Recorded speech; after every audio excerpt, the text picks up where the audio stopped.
This episode of Sideline Warning is brought to you by Roost Sport, makers of the original magnetic running pouch. Whether you're biking, running, hiking, or even traveling, the Roost Sport clips to your waistband with magnets for an easy, convenient way to carry what you need without the bulk of belts or bags. Visit theroostsport.com and use the code SIDELINE30, all lowercase, for 30% off their entire product line.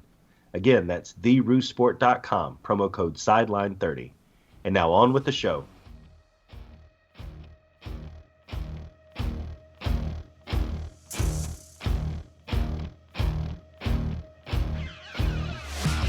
Ladies and gentlemen, this is Sideline Warning, the show where sports takes are sure to go way too far into the field. Here to recap this week's biggest and best sports stories are your hosts, Dave Adams, Ben Foster, and Adam Russell.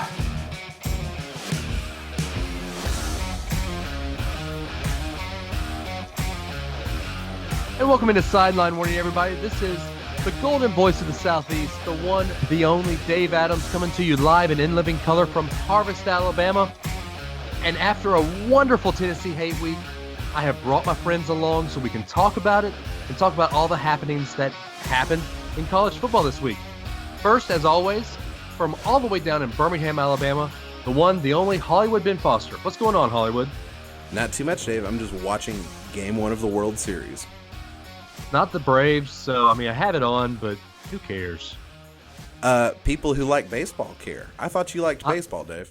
I love baseball, but it's hard to get excited when the Dodgers are going to lose eventually.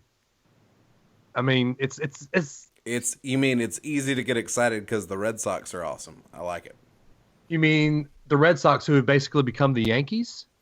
No, the Red Sox are most definitely not the Yankees. They have not torn down their historic 100-year-old stadium.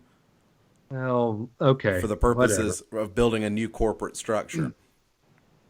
Okay. Well, okay. The Red Sox are the last firewall to keep the Yankees from winning, and we need them as a society. As a society. Okay. Well, as a society, we'll keep the Red Sox, and we'll bring in our other friend, all the way from the House of Mouse, from Lady Lake, from Lake Butler, from Lake Helen, from Lake Catherine, from Lisbon, from Geneva, from Gotha, from Groveland, from St. Cloud. He is the president of the Jalen Hurts fan club, Adam Russell. I think your dues are due now, Dave. I think both of you guys still owe me dues for the fan club. No, I am not in the Jalen Hurts fan club, but you started that club this week, didn't you? No, I believe I started the Let's Protect Tua's knee club this past week. But whose knee needed protecting or whose ankle needed protecting? Evidently, Jalen did. Yeah. So with this little procedure he had done. So welcome to the bye week where Adam advocates that we start Mac Jones. I'm all for it. Do we start Baby Barker now in Death Valley? Don't even let Tua watch football this week. Okay. Not even watch it. Well, okay. Let's just get it out there. Tennessee hate week. Everybody have a good Tennessee hate week. It was fantastic. I had a great time in Knoxville. That was my first time to go to Knoxville when I'm not marching in the band. So I actually got to wear crimson and mingle around all that puke inside the pumpkin orange. And I'll be honest, I was expecting a lot worse. I was expecting all the Tennessee fans to be mouthing off at me and all the Alabama fans to be mouthing off at Tennessee fans. But honestly, it was like I was walking into a funeral.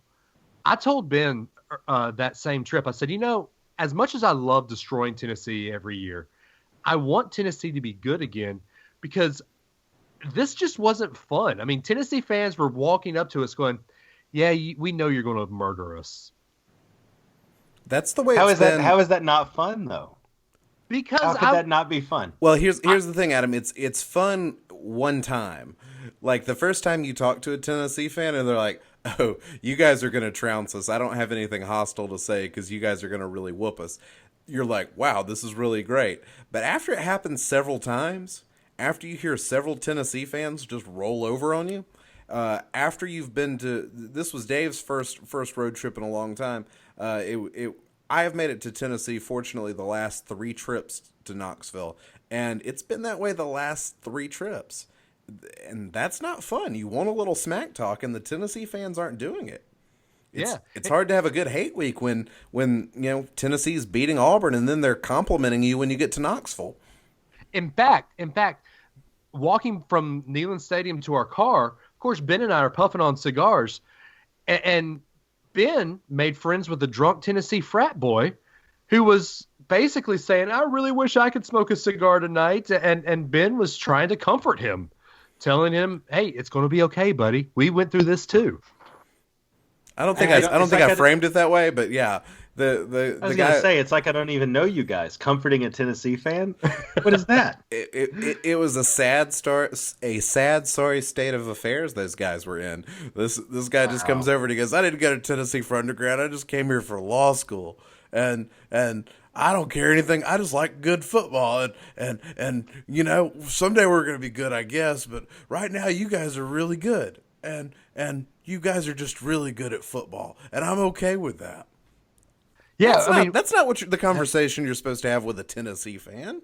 And then, go ahead, Adam. What is going on right now? This is the twilight zone that I'm sitting across from 2 avid Alabama fans on Skype, and you guys have sympathy for these people. Well, because it wasn't fun anymore. You have sympathy for Tennessee fans. What is happening? You guys are getting old. We're not being sympathetic. I remember the story of Alexander the Great, who built his great empire, and then after he conquered many lands, he finally stopped and he cried because there were no lands left for him to conquer. And that's kind of what it feels like for a lot of Bama fans right now. You keep saying, how does this get any better? Well, Bama put the best offense in the world in the history of college football on the field with Tua Tagovailoa this season, and you go, all right, there's really not a way to one-up Alabama anymore. And all of our enemies are conquered. There's no more rivalry to have. So that kind of takes the fun out of it. Now, there's 100 years of rivalry that led up to the last, 12 now? Yeah. 12 years? I wish that Tennessee and Auburn would never win another football game for the history of the world, whether it's us or anybody else, and whether we beat them by 5 or 500. I wish nothing good on anyone who's Tennessee or Auburn fan, ever. And that will never change, no matter what we're doing on the field. Well, my hopes and dreams for an Auburn football season are very different than my hopes and dreams for a Tennessee football season. Yeah, they're the same. Let's just put it that way. They're the same for me. I would say neither one, but I get it. Yeah. But anyway. So it was even bad enough that on the way after Ben talked to this law student, we witnessed a high school breakup. Really? They were college kids. They were definitely college kids. Are you sure? Was it overly dramatic or? Oh my gosh, yes. Ben, see if you can do it. See if you can do it justice. There's no way I could do it justice. Long story short, I think somebody in the relationship was talking to some people outside of the relationship, and that's not pleasant for anybody. The other one that was kind of weird was we were walking down the street back to the car, and this one Tennessee fan is walking past me, and he kind of gets in my face and he's like, yeah, go Vols, put out that cigar or something. And I was just like, okay, whatever. And then another Tennessee fan walks by and smiles at us and goes, hey, I'm really sorry about that. We're not all like that. We hope you guys have a safe trip back to Alabama. And again, it was just sort of this bizarro world where we're like, yeah, even when somebody's trying to be mean, somebody's coming and apologizing for it. This is not what we expect from our rivals to the north. Yeah, I mean, what made it so bad? So let's. The only way the Tennessee fans get fiery again is if they think they have a chance to win these games.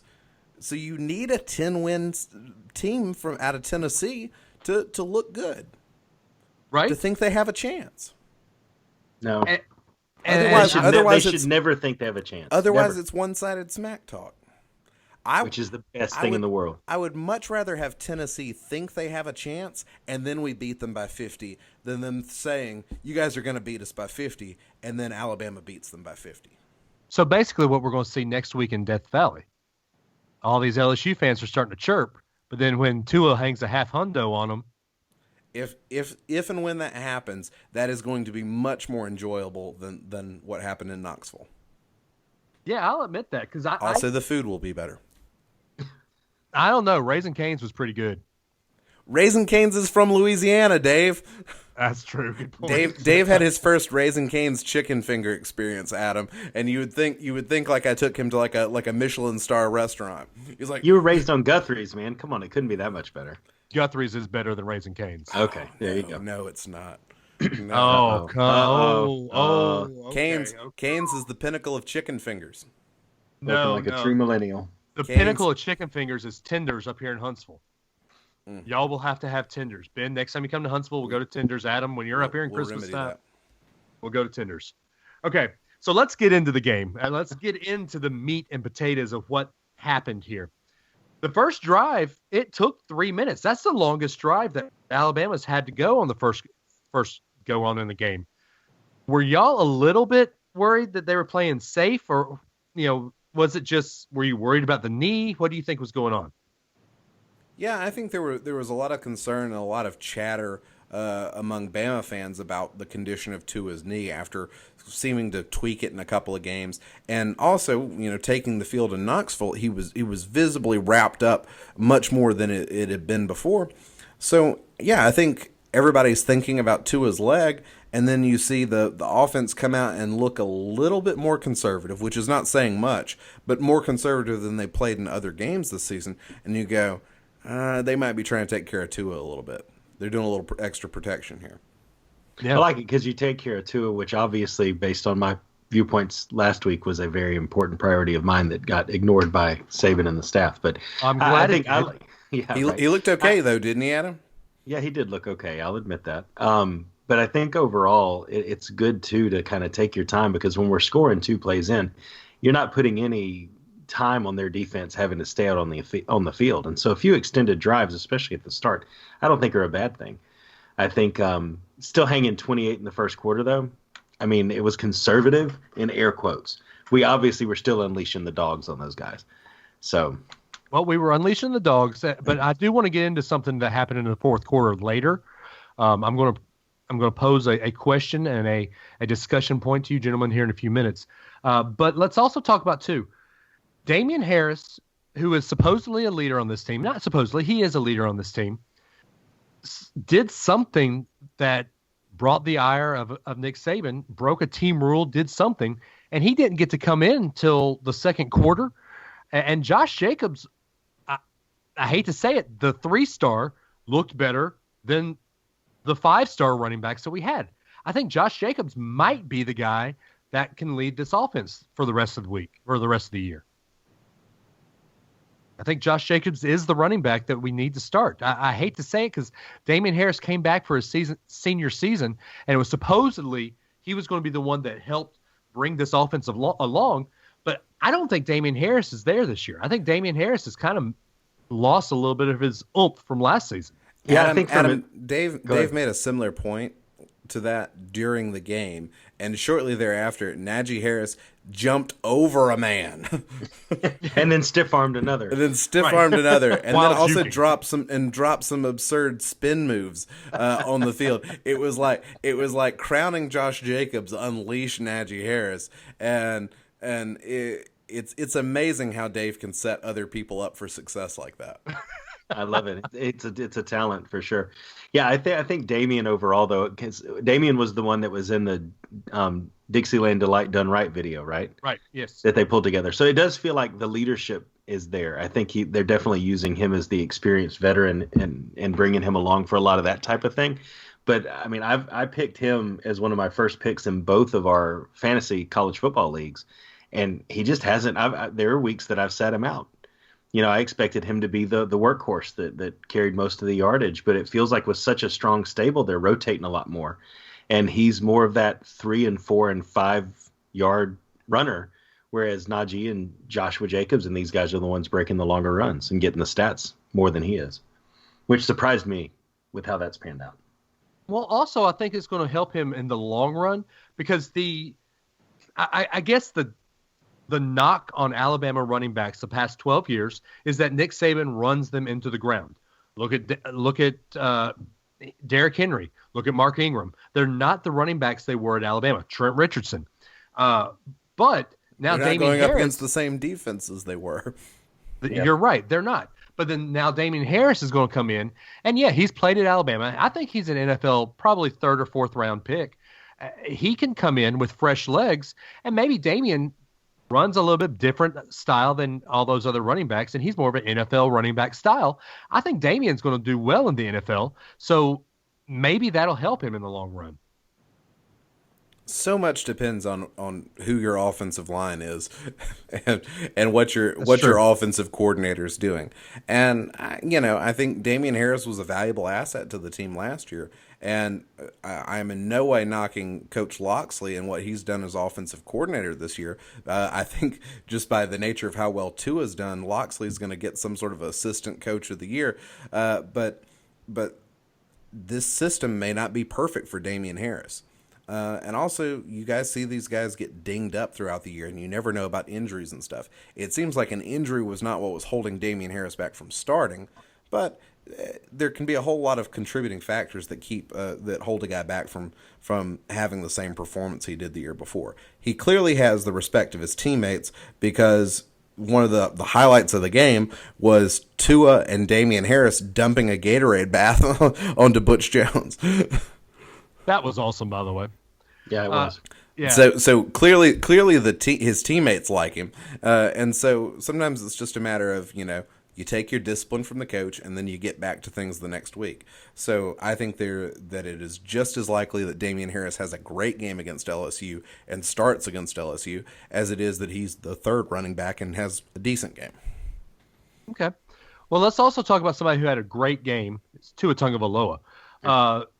19 of 29, 306 yards, 4 touchdowns, a QBR of 93.7, and this on a supposed bum knee. Can you imagine what this kid would look like if he was 100% healthy? Yeah, because I saw it at the beginning of the season. Well, true, but he may not be 100%. He may not be 100%, but he's playing like 120% of what a lot of other people would do. I rewatched the game when I got home Sunday. Yeah, I'm that guy. But when Tua made that leaning back pass to Jalen Waddle, he was leaning. I don't think he even leaned into the throw. He was on his back foot, leaning back, and he still put the ball on the dime. And Gary Danielson said it best. You just don't do that. Yeah. I mean, honestly, that is the best throw I've ever seen done.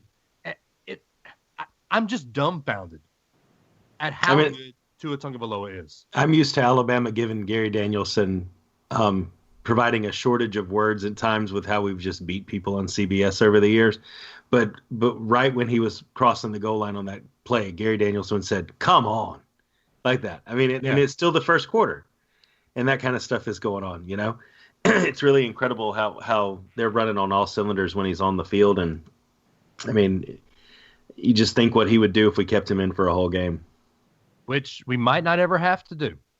Yep. I honestly, I don't know. Dave, but what Dave, if you we were did teeing this? up the LSU game I know, to be that I know. game. I am. I know. Yep. Didn't I predict the overtime game in 2008 on Rock and Jock, and y'all all hated me for it? Mm-hmm. Okay. Yeah, I won't do that this year, I promise. Which just proves Dave has a long memory for when he's right. That was 10 years ago. Yes, it was. Okay, Adam, you were saying a point. No, my point was that, Dave, I believe you had something to share about what if we kept Tua in for a whole game. Oh, yeah. Just trying to set you up. Oh, well, good point. Thank you. So, You're welcome. a friend of mine did the math, and this wasn't Adam. I really am disappointed that Adam didn't make this math. But so he went into the seconds. So Tua has played for 14,985 seconds of the available 28,800 seconds through the 8 games, or if you want to get down a percentage, 52.03% of the game. So currently, with just that 52% of the game being played, he is 107 for 152 with 2,000 and 66 yards and 25 touchdowns. So if you brought those stats and did a full game stat, if he played for all 4 quarters of all 8 games and used that same stat line, he would be 209 of 297, 4,037 yards, and 48.85 touchdowns. We're talking the best quarterback of all time, at least quarterback stats of all time. I mean, he's playing with one halftime behind his back, basically. Right, exactly. and here's something else, so that's just mind blowing of what he can do. This is how good of a year he is having. In 8 games this season, Tua has had 3 300-yard, 4-touchdown performances. Keep in mind, he's only played in the second half of a game last week, and he didn't even have to play in that Tennessee game. Yep. So 3 300-yard, 4-touchdown performances. In Alabama history, from 1902 to 2017, 1902 is when the forward pass became legal. Only 9 Alabama quarterbacks have had such performances.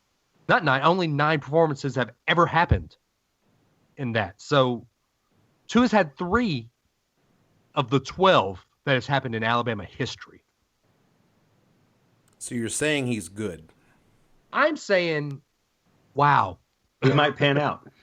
He might be. Yeah, we'll see if it happens. We'll see what happens. Dave, let me add to that one of my new favorite statistics, which AL.com had this earlier in the week, and I believe the statistic was 82.9% of Alabama's offensive plays have happened when Alabama had a 10-point lead or more. Wow. 83%. 83%. That's crazy. Now, a 10-point lead, that can, you can get those points however they come. That, there's been a few times where the defense either scored or teed up a score pretty early in the game. So, but at any point, Alabama has a 10-point lead, regardless of whether that came from the offense, the defense, or special teams.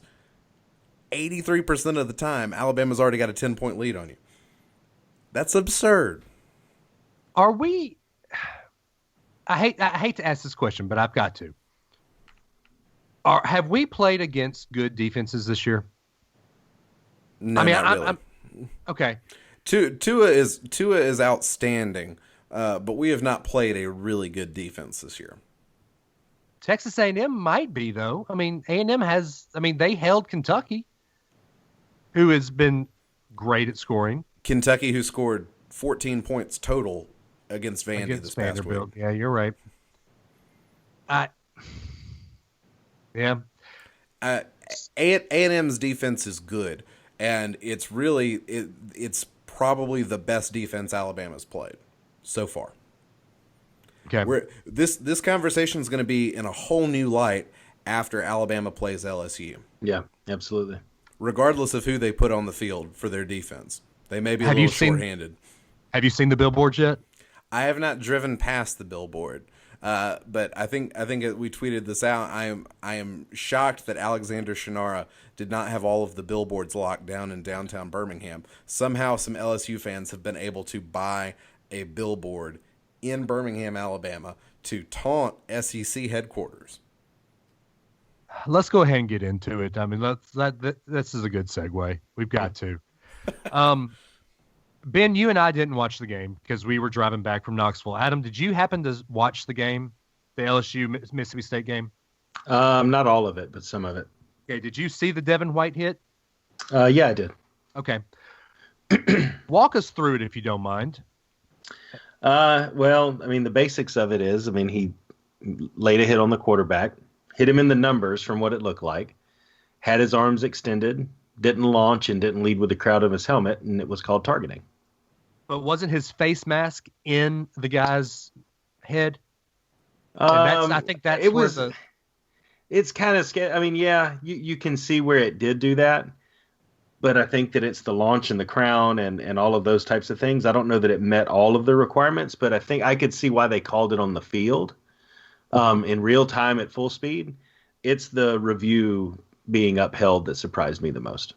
Okay. Because when you analyze it 15 different ways from 4 different angles, I think you could make a pretty strong case that it wasn't. Okay. So, does LSU fan have a right to be mad and say, like so many famous LSU fans are saying now, that the SEC has a Bama biased because of this one hit?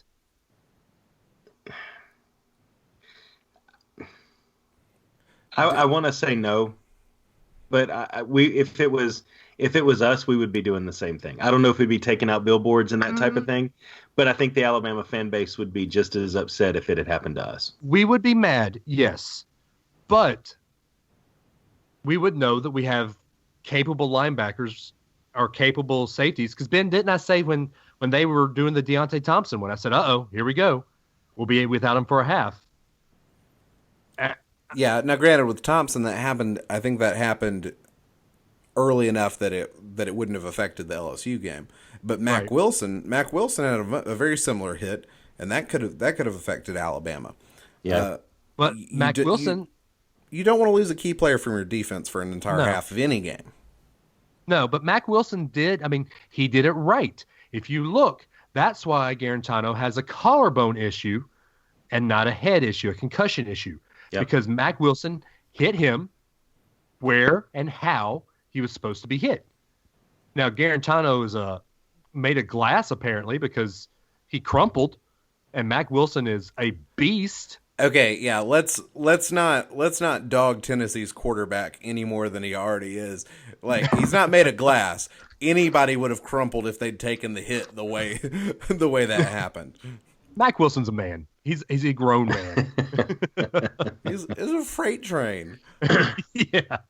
So Adam, you said that you are now on board with LSU fans saying free Devin Mitchell or Devin White. Yes, I am. Okay. And it has absolutely nothing to do with the replay. It has nothing to do with an Alabama bias. It has to do with shut up already. That's what it has to do with. Put all 11 of your best guys on the field and let's line up, because what's going to happen is when we hang 35 on LSU by halftime, all we're going to hear is, well, they didn't have Devin White. And then when we put Jalen in for the second half and all of a sudden we don't score, it'll be because of Jalen, right? If I can flip-flop back the other way. Right. It'll be because of Jalen and not because of Devin White, but everyone will say that it's because Devin White was on the field. Well, and I don't like them having an excuse. I don't like them having a reason, especially when it's not a solid reason like this where you could argue it both ways. It's the officials' call. Everybody lives under the same rules. It can happen to anybody on any given Saturday. But I say the SEC office ought to, or the NCAA ought to overrule it, let him be on the field just so that LSU fans will shut up already, especially these idiots like James Carville. So, yeah. Here's why, I don't know. I mean, if LSU realized what Alabama is best at, Devin White, while he's good, while he is a good player, he is not the one that is going to be the biggest one to watch Alabama. It's Greedy Williams that they need to worry about. Because it's the secondary, which LSU is great at. But their linebacking core, while it can disrupt some, that's not the game that they're going to have to use against Alabama. So I don't think that Devin White is going to be that big of a deal where LSU thinks he's that big of a deal. It doesn't matter. The LSU thinks it's a big deal, then it's a big deal. Yep. Their perception is the reality there. And I'm completely with you, Adam. I don't want LSU to have any excuses. Nope. And it seems like LSU is really good at finding excuses because they always have one. You know they blamed Les Miles when they couldn't win, and be like, Les Miles is the only coach that can beat Nick Saban, and they go, no, the problem's Les Miles. We got to get another coach. We need Ed Orgeron. Then they lose with Ed Orgeron. And well, the problem's Ed Orgeron. They're going to blame it on a coach. They're going to blame it on a player. They're going to blame it on a circumstance. LSU is always going to find an excuse, and they're not going to be happy until they win. They're always going to have an excuse. Do you know what excuses are like? Buttholes. Everyone's got one, and they usually stink. Wow. Okay. There's a better way to say that, but this is a no, that was the better way to say it. That was the better way to say it, Dave. Long story short, I want Devin White to play. Yeah, and can we all go ahead, Ben? yeah, I get Greedy Williams matters, but you want to have your guys, your linebacking core and your guys on your defensive line putting pressure on the quarterback, so then he makes a bad throw to Greedy Williams that he picks off. You want every bit of your defense working at top strength, full strength when you're playing against somebody like Tua Tagovailoa. So yeah, Devin White may not be the most important player on the defense, but he's the second most or the third most important player on their defense. And I would like for LSU to have them because I'm tired of their excuses. Yep, I agree. And can we all agree too that the worst way to go about showing that you feel this way is to do any kind of special crowd color coordination against Alabama in your home stadium? That never works. It never does anything. You can ask Penn State. You can ask Georgia with their blackout. Any type of coordination like that means nothing at the end of the day. And when you make it something, you take your eye off the prize. And Alabama always capitalizes on those kind of distractions every time. And they're going to do it again. And let's look into this. Do you think some drunk LSU fan, I want corn dogs, can by 7 o'clock they might show up to LSU in white? But by the time they drink, by the time they've had all their jambalaya, by the time they've spilt all their jambalaya and their whiskey and their hurricanes on their white shirt, they'll be in gold and purple anyway. I mean, it's going to be a brownout. Yeah. It's like they're going to throw up in a paper bag and just throw it all around the stadium. I mean, it's going to be that bad. It has potential to be very disgusting. In fact, unbearably disgusting. But yeah, LSU fans are going to be fired up for this game, and they are going to be loud, and it's going to be an amazing fan experience. And so for anyone going to the game, I think it's going to be a really exciting time. It's going to be a game that you want to stay all 4 quarters for, even if Bama's got a big lead in the fourth quarter. So yeah. So that brings me to the question I wanted to pose to you, gentlemen, and thank you for teeing that up for me, Ben. That's what I did. You didn't even know what you were doing. That's what I did. So it was very obvious in the fourth quarter of the Alabama-Tennessee game that Nick Saban called off the dogs. I mean, it was, here you go, Brian Robinson. We are going to run right up the middle. Stop us, Tennessee. Hey, Jeremy, look what we're doing. Nick Saban didn't want to put 60 on Jeremy Pruitt. Respectful as he is, because Nick Saban and Jeremy Pruitt have a good working relationship. So my question to you, gentlemen, and I asked Ben this, and I told Ben not to answer me because I wanted this topic on the show. What is more disrespectful? My best versus your best. Let's see what we can do. Or, here you go, little coach. I'm going to put in my scrubs. I'm going to tell you what I'm going to do. We're going to run. We're going to try to be nice to you. So what's more disrespectful? I can remember let's call it 98, 99, 2000. There was a certain team in the SEC East that had a run and gun offense. Fun and gun, perhaps you might even call it. They used to score 75 on people with reckless abandon, and they were despised for it. Right. Despised. And we were up there in the stands despising them for it, watching those games. Right. And I think if it was bad for Florida back then, it's bad for Alabama right now. And I would rather we take our foot off the gas than put ourselves in the shoes of a Spurrier team. Personally. Go ahead, Ben. Go ahead. Neither option is pretty, but you always want to run out the clock, running the ball up the middle.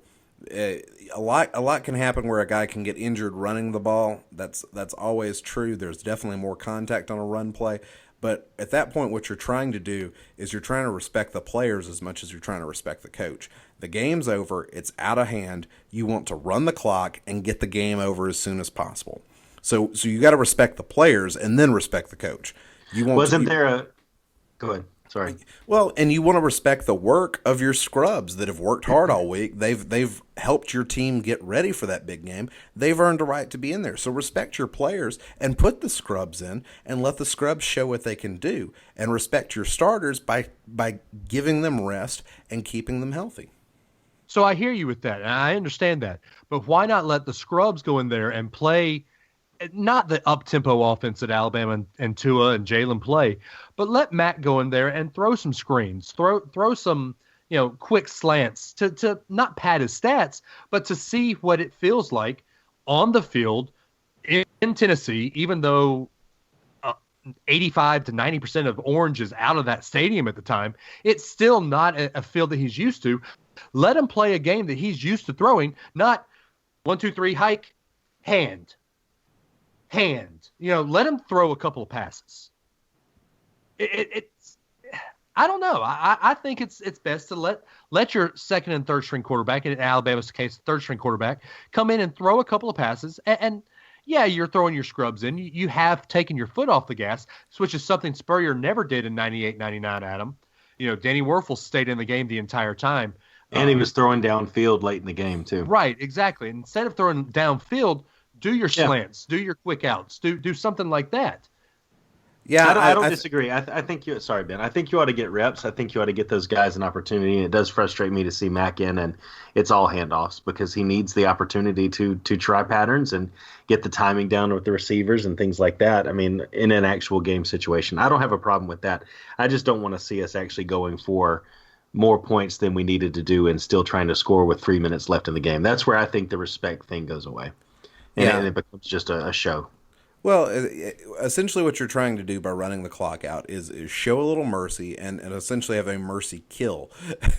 and so having the quarterback pass can extend the game. Now, where I'm okay with the quarterback passing when you're up by a lot is when it's third down, because the best way to get this game over is to extend the drive.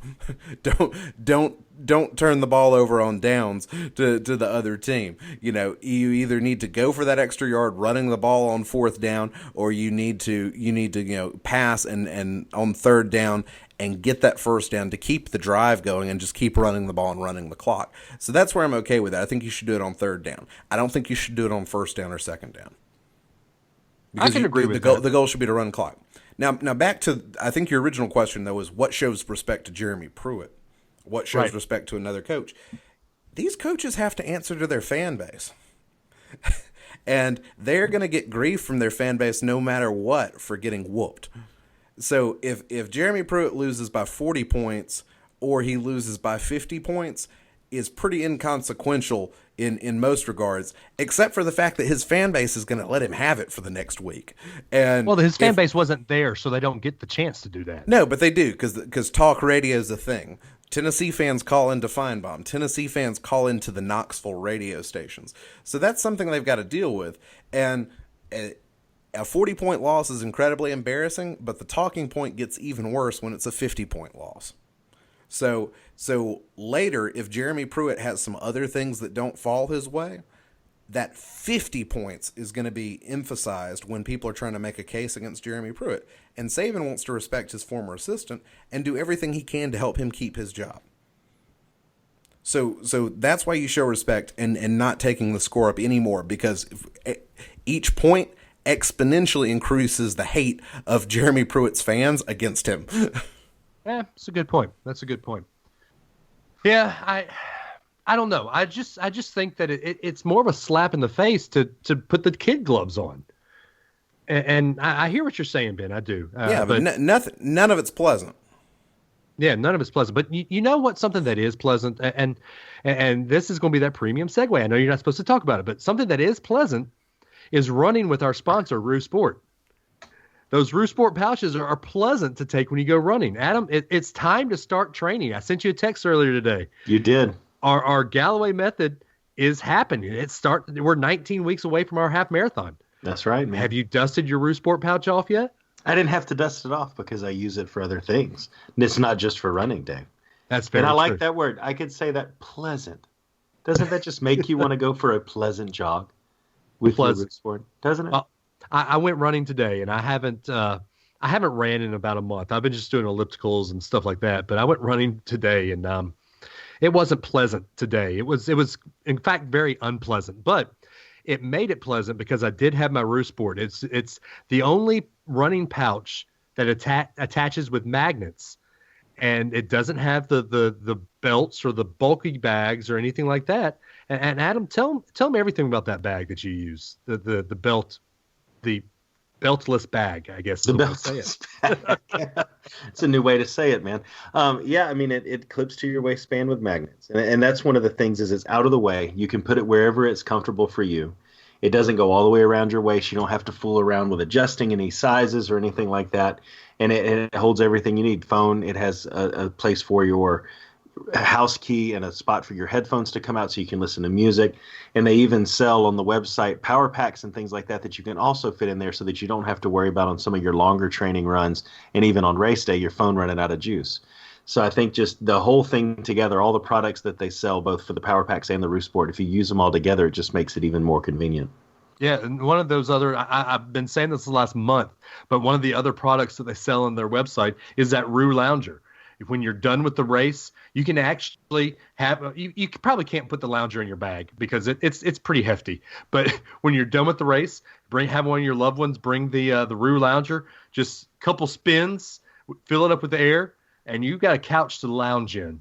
It's awesome. I mean, you could, that a lot of races will give you that clear bag too that you can check. That's very true. A change of clothes and stuff, you could put it in there with your change of clothes, and then you're all set. Yeah, that's very true. And like we've said every week, Roost Sport has loved us so much. They love our fans so much. They've given us a code where you can go on that website and take 30% off your entire order. So you can get a bag, you can get that lounger, you can get that power pack, and take 30% off of everything. Adam, what's that code? Yeah, it's Sideline 30. That's the word sideline in all lowercase letters and the number 30. So Sideline 30 at theroostsport.com to get that discount. Yep. So go there. Buy whatever you want. Use the code Sideline30. It takes about a week. It'll be shipped to you. You'll love it. I know Adam and I do. Ben takes it when he goes to all his festivals and hippie stuff. It's great to have on the road. Yeah, when he goes listens to Rainbow Kitten Surprise. But yeah, it's awesome. You'll love it. We love it. Go check them out. Hey, something else that's awesome. On the ride back, Ben and I were flipping between games. And the LSU Mississippi State game was one that we listened to for a long time. And then as it got to the third quarter, Ben and I found the Purdue Ohio State game. And yes. Purdue was up by a touchdown, 2 touchdowns, and Ben and I looked at each other and said, it was like 14-6. Yeah, we looked at each other and said, this isn't going to happen. Ohio State will come back. So we went back to the LSU Mississippi State game. That got to be kind of boring. So we started flipping around, and it was 21-6. And Ben and I looked at each other, kind of wide-eyed.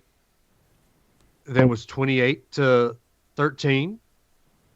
Ben, this isn't going to happen, is it? It's happening.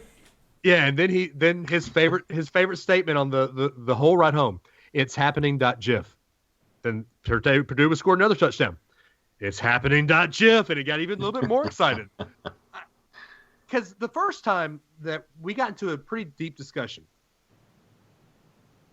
if this college football playoff would have had 4 undefeated teams, how awesome would that have been? I mean, if Ohio State, Clemson, Notre Dame, and Alabama could all have gone into the playoffs undefeated, that would have been the best playoff of all time. Of course, Ohio State goes and nullifies that by losing to Purdue. So 2 questions come with this. And the second question we're going to get in and talk about the college football playoff. We'll do our early four picks a week before. But my question to you, and Feinbaum kind of alluded to this earlier this week, is Urban Meyer, does he have one foot out the door now? Because it sounds like Urban Meyer and the Ohio State faculty aren't friends anymore. And does this just kind of open the door a little bit more to them saying, all right, Urban, why don't you get to stepping? The videos and the GIFs that have come out of Urban Meyer just on the sideline reacting to different points of the Purdue game. There's one where he's like running down the sideline and suddenly he looks like he hit like an electric fence, like his shock collar got him and he jolts upright. And then there's another one where he's like running and he turns into a surrender cobra. It's he didn't look so great on the sidelines, guys. Is this another Florida? Oh, my heart, my heart, my heart. He's complained about headaches in other games. He says it's just an ongoing thing that he just has to treat. So you do not want to wish ill health on anybody, nor do you want to make fun of somebody who's in poor health. But it sure seems like a lot of things are coming unraveled. And it may not be, if you're talking about things unraveling, you think about a sweater having like that one thread to pull. There may be 2 or 3 different threads that are getting pulled on the Urban Meyer sweater right now. And if you pull in 2 or 3 different spots all at once, things can unravel really fast. Yeah, I think one of those threads that's hanging out right now is the fact that Ohio State is ranked below UCF. Very true. That's a big deal. That's telling. That is very telling. Yep. Of course, that's now the AP. That's the poll. It doesn't matter anymore. That's right. Yes, but still. It matters until next Tuesday. Yep. Look, it's not impossible for Ohio State to make the college football playoff, but they essentially just played themselves out of the college football playoff. Yeah. You look at what happened last year. I'm not convinced. There's a lot of people that wanted to hype this team. I'm not convinced that it was better than last year's Ohio State team. That team apparently just, had an off night and lost to Iowa, and that kept them out of the playoff. And losing to this Purdue team that's not clicking on all cylinders until recently, that doesn't help your case either. That's probably a worse loss on paper than the loss to Iowa last year. And that wasn't just a oops, we lost. They got blown to smithereens. Last year and this year. Yeah, they weren't even in that game. So something's going on. And I hate to say it, but this happened the very week after Nick Bosa says, I'm not coming back. So maybe my point last week was right again, that Nick Bosa had something to do with this. He quit on the team, so the team's just quitting. I don't believe that. I don't buy that. Like, yeah, I get it. It's like, it's really disappointing when one of your star defensive players quits in the middle of the season, but he wasn't going to physically be able to play in this game. The only difference is he announced he just wasn't coming back. And he could have been on the sideline as a cheerleader. Sure, I get that. But this team wasn't going to win with Bosa in there, and they weren't going to win with Bosa pepping him up on the sidelines. This team was completely unprepared to play with Purdue. Yeah. Well, I think between everything that's happened this season and then you throw Bosa on top of that, I think they're starting to just have too many distractions pile up for one season for them to continue to be successful and go undefeated. There's just far too much that they're having to address, far too much they're having to talk about and rah-rah themselves past for it to be sustainable. And it's not sustainable, as it showed this past weekend. They finally reached that point. The team was undefeated going into the Purdue game, so the players didn't quit. They still had a national championship on the table. So the players didn't quit. But you know what? Not anymore. Not anymore. Well, they might still have a national championship on the table. They might. I mean, Alabama's the only national championship Nick Saban has won as an undefeated team was 2009. Every other one of Nick Saban's teams at Alabama has had a loss. Yeah, but there's 7 teams they have. If you assume, let's just assume that the AP, even the coaches poll, they're 9. There's 5 teams they have to jump that are also one-loss teams. You beat Michigan, then you've jumped. Yeah, I don't know. So no, if Ohio State beats Michigan and everything else continues as it is, Ohio State's not getting in. Okay, so Michigan will have 2 losses. LSU will have 2 losses. Yep. So that's 2 of the one-loss teams that are gone. And theoretically, Georgia should have 2 losses, which means Florida has 2 losses so you're sitting there looking at Texas, right, and Oklahoma. So Texas beat Oklahoma, so therefore Oklahoma's out. So who's lost? Oklahoma could still climb back in. Not if they because if Texas and Oklahoma, if they only have 1 loss, Texas goes to the Big 12 championship instead of Oklahoma.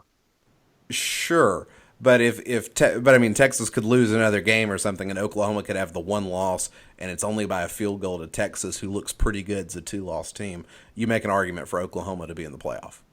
And conference championships also not a prerequisite, as we know very well. That's very true.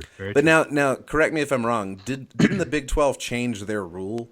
Isn't it now that since the 2 best teams, the 2 highest ranked teams play for the Big 12 championship? Am I inventing believe, this rule? Did I imagine this? I think you're right, actually, because I don't think they have divisions. They don't really have a North and South anymore. So I think after the Baylor TCU fiasco a few years ago, that's when they put in their conference game, because they didn't have a conference game then. yeah, and I think after that they said we're going to have the two highest ranked teams play each other for the conference title. So theoretically, we can have the Red River Shootout twice this year. I think that's on the table. Don't quote me on that, but I think that's a possibility. West Virginia still only has one loss too, I believe. Yeah, but they wouldn't be as ranked as highly as Texas. Okay. So it would be Texas and Oklahoma if that rule's working the way I think it works. Okay, so there you go. So let's say you could have an Oklahoma in there, and a one-loss Oklahoma looks better than Purdue. I mean, better than Ohio State. Yeah, if they've gone through and beaten. Okay, I will tell you this: the Purdue loss is fatal. That's the point. It is. Even if they beat Michigan, it's not redeemable. So if Alabama stays the course, Notre Dame stays the course, Clemson stays the course, Alabama will be 1, and whoever that one-loss team is will be 4. I don't want to see Oklahoma there if I'm an Alabama fan, especially if we choose to play at the Cotton Bowl. If it's Alabama versus Oklahoma, I say Alabama chooses Miami. Because I don't want more Oklahoma fans than Alabama fans at the Cotton Bowl. Yeah, that's a good point. Yeah, I agree that's the team I'd least like to see, but I think we have the ability to outscore them. Really? Have you seen Kyler Murray? We have the ability to outscore. Have you seen Tua Tagovailoa on a bum knee with all the stats that you spouted out earlier? Have you seen Oklahoma's defense? We were talking That's earlier. Another good point. We were talking earlier in the show. They fired their defensive coordinator. They fired a Stoops. That's how bad their defense is. They fired a Stoops. I really wish y'all could have seen Ben's face when he said that. We were talking earlier about in this show about whether or not Alabama has faced a defense. If Alabama plays against Oklahoma, we're still going to be talking about Alabama not facing a defense. Well, they will face LSU. They'll face LSU. But, I mean, that's what you'll say. You'll be like, well, the only good defense Alabama faced was LSU, and they were short a man. There's always going to be some buts out there that are going to make an excuse. And Oklahoma doesn't have a defense. Tua would hang 85 on Oklahoma if it got into a shootout. And guess what? Kyler Murray is pretty good, but he's not going to hang 85 on Alabama's defense, as flawed and unhealthy as it may be. I mean, this is one of the worst defenses Nick Saban's ever put together. I had to put that in. I had to get that in there somewhere. Here we go. Y'all knew that. They're going to have a stellar game against Joe Burrow now. Yeah. bet the farm, folks. This 2018 Nick Saban Alabama defense is a failure. So let's go ahead, and we're a week early, but let's do it. The Sideline Warning College Football Playoff poll starts now. We will give you our top 4s. Ben, go ahead and give me your number 4 team. My number 4 team, I think at this point, is going to be. And don't pick the one that you think it'll be next week. Pick the one that. No, I'm picking who I think's deserving of the 4 spot, and for me, honestly, I think it's probably Texas. So you have Texas as your number 4 team. Yeah, I just made a great case for Oklahoma, and Texas beat Oklahoma. Texas's only flaw this season was a first game loss to Maryland, and they've been on an upward trajectory ever since. How many losses does Maryland have? Yeah, Maryland's atrocious, but they're not Purdue. So there's another one-loss team that's sitting there right now that is even more deserving. Adam, give me your number 4 team. My number 4, sitting as it is right now, would probably be Michigan. Texas is the epitome so far in a lot of these games. They beat Oklahoma. I want to give them credit for that. And Oklahoma, like we were just saying, can throw up some points. But Texas seems like the epitome of struggle win right now to me. Michigan seems to have more of an edge over folks. I would say Michigan's my 4th. All right. My number 4 team, I'm going a different route. My number 4 team is Notre Dame. Okay. Notre Dame hasn't played anybody of note Except when they Michigan. played when Except they Michigan. except Michigan. They beat Michigan.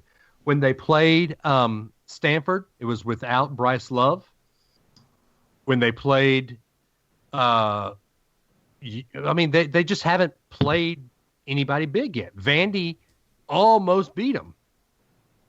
So I'm going to put Notre Dame as my number 4 team. Ben, number 3. That's where I'm going to put Notre Dame in.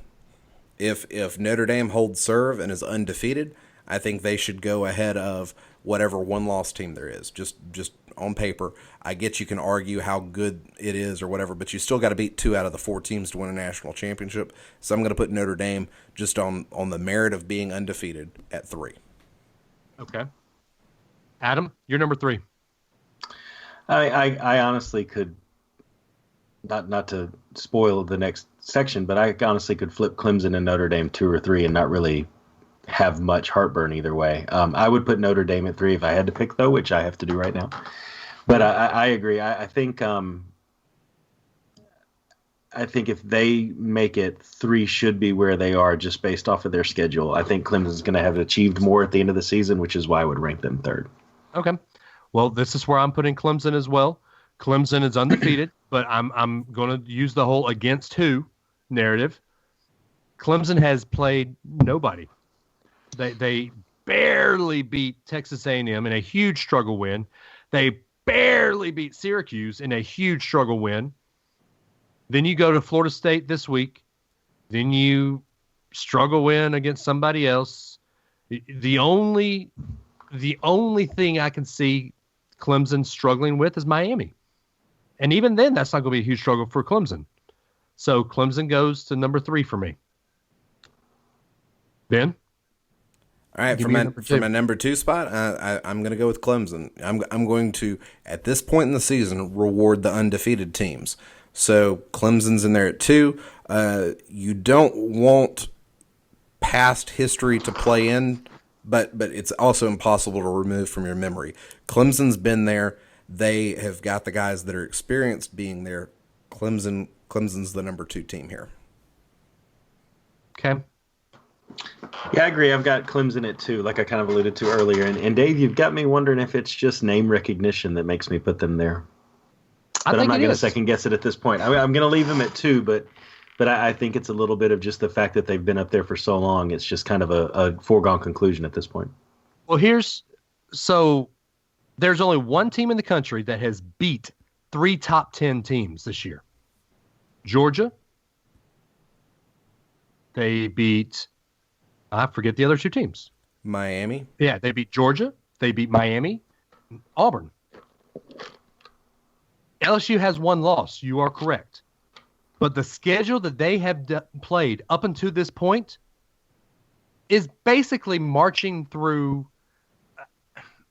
Darth Vader's destroyer, and they got their right arm chopped off, or right hand chopped off, but they've basically gotten through, and now they're about to face Admiral Palpatine. They're coming to Alabama. But at this point in time right now, they are the number 2 team. I almost struggled and put them ahead of who we all know my number 1 team is. Really? Because of their schedule and because of what they've done. I almost put them at number 1. Hey, look, I get it, Dave. I agree with you. If the season was ending right now, if we had to pick the 4 for the playoff because the season was ending now after 8 weeks, I would definitely have LSU in the top 4. Without a doubt. SEC would get 2 teams.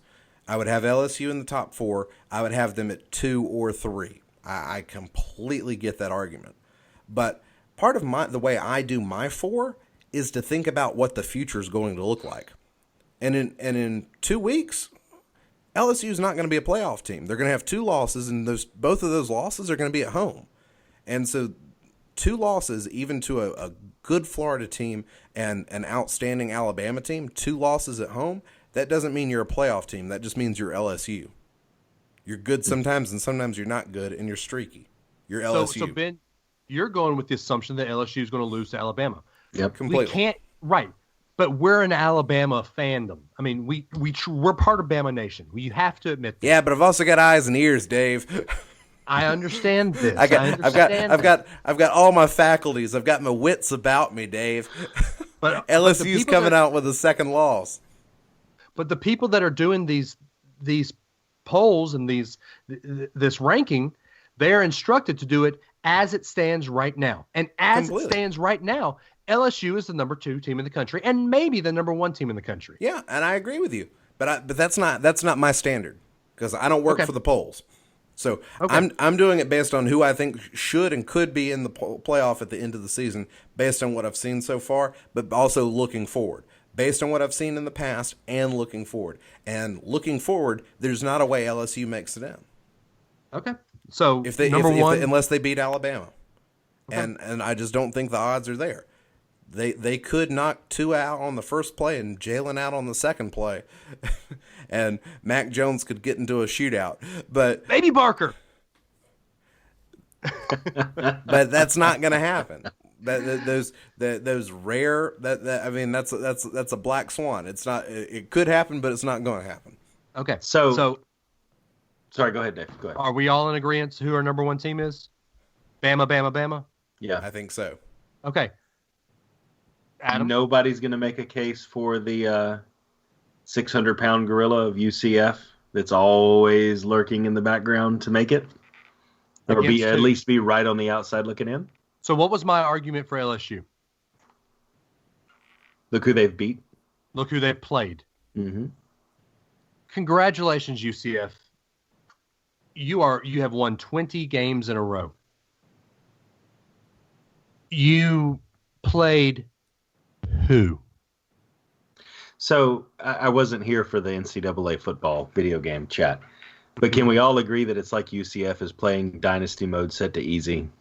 Yeah, exactly. Right. I mean, that's really what they're doing. Exactly what it is. Well, even when I would play Dynasty mode set to easy, I would still schedule USC. Right. Well, I'm glad you brought that up. I looked it up. And if you look out to 2022, all of the games aren't slotted yet, but their non-conference games include teams like Florida A&M. They play Stanford next year, so congrats with that.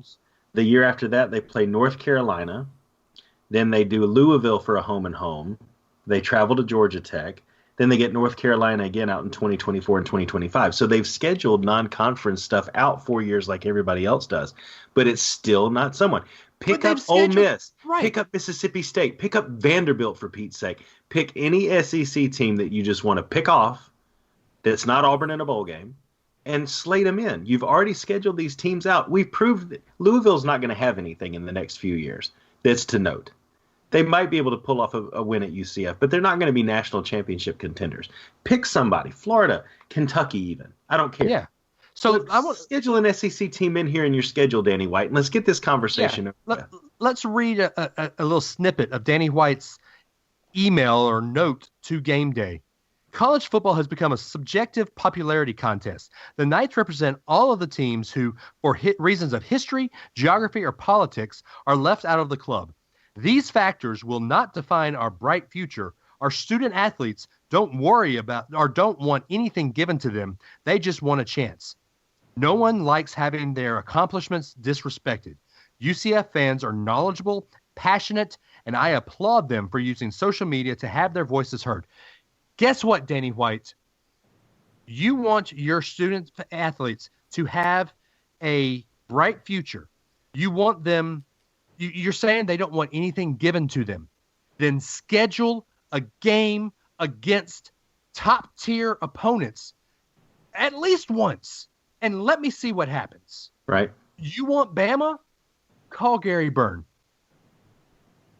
Call him. Wait, what was his point? Greg Byrne. I'm sorry. Greg Byrne. Okay. No, Greg's brother Gary. Greg's brother Gary. He's the guy answering the phone calls to schedule UCF. 931-44 Byrne. That's the number. So let me ask you, Dave. What were the reasons he gave? Geography. What were the reasons? Geography, politics.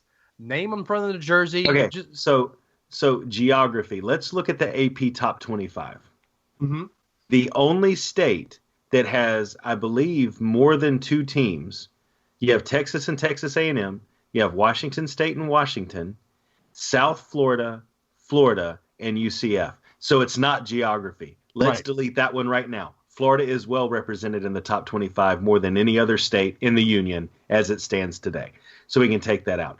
You can take out politics, because politics is things like a bias. There's not a bias against UCF. It is a conscious choice that you make to reside in the conference you're in without trying to go to another conference or make a case to expand out and make your conference more powerful.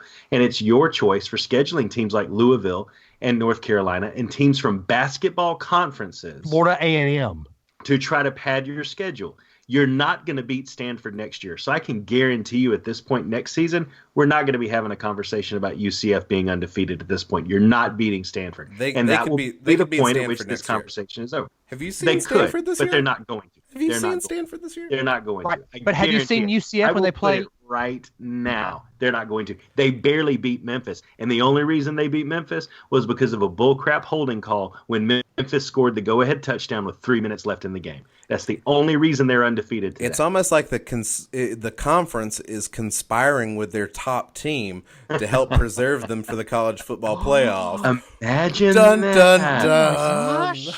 Where's the American Conference located? Are their headquarters in Orlando? It wouldn't surprise me.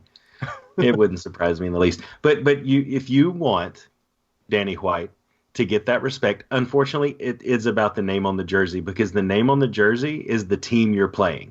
Right. And if you play Alabama versus Alabama State, same state, different teams, different names on the jersey, the reaction's going to be completely different when you beat that team. So all of your arguments you're using are invalid. And the one that you used a few weeks ago, Danny, about the fact that UCF should be considered because they're one of the fastest growing colleges in the country, what in the world does that have to do with what happens on the football field? Stop it with the bull crap and just schedule someone from the SEC and let's get this over with. I'm done.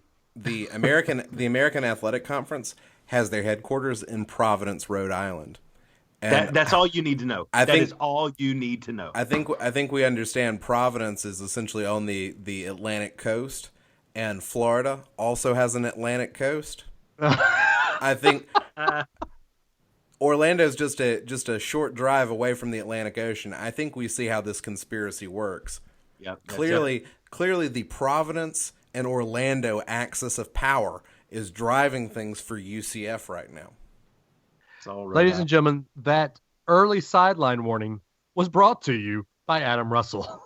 So let me. Can I just say too? Did anybody see the commercial? I can't remember what game it was during, but I believe they were claiming that UCF's now part of a conference that makes up a Power Six. It was a commercial for the AAC, and they were making the claim that they are a Power Six conference. Are you kidding me? East Carolina. Sorry, not Power Six. Who else is in there? SMU. Who else? Memphis, USF. Houston, UConn, Cincinnati, Temple, Tulsa. That does not constitute a Power Six conference. I hereby propose that we allow UCF to join. They can bring USF with them, and we'll expand the SEC by 2 more teams. Maybe you took Houston and SMU in the 70s. Yeah. How about this? Tulane in the 40s. Right. I propose this. The Big 12 needs 2 more teams. No, bring them into the SEC. I want them here every year so that we can do to them what we just did to Tennessee. And then 12 years from now, we'll all be like, oh, those poor guys, we beat them 12 years in a row. Don't you feel bad for them? Because they just rolled over when we went to Orlando and watched the game. I would love to have that conversation like we just had about the Tennessee game with you guys. You guys are dogging UCF, but they've already beaten an SEC team. They beat Auburn. That was last year. Okay, but Ben, you want to make that point. But Alabama, when they lost their chance to go to a national championship game, Oklahoma in the Sugar Bowl, Utah in the Sugar Bowl. That's all I got to say. Auburn did not want to be in Atlanta. They did not want to be at that Peach Bowl. And even not wanting to be there, they almost beat Central Florida. And it's Gus Malzahn. It's Gus Malzahn. You can't rely on Gus Malzahn to do anything for you. But Adam's saying schedule Ole Miss, schedule anybody in the SEC. And I'm just saying that Auburn team was talented last year. Okay. They had schedule them when they want to play them. Because they're honestly, you have to factor that in.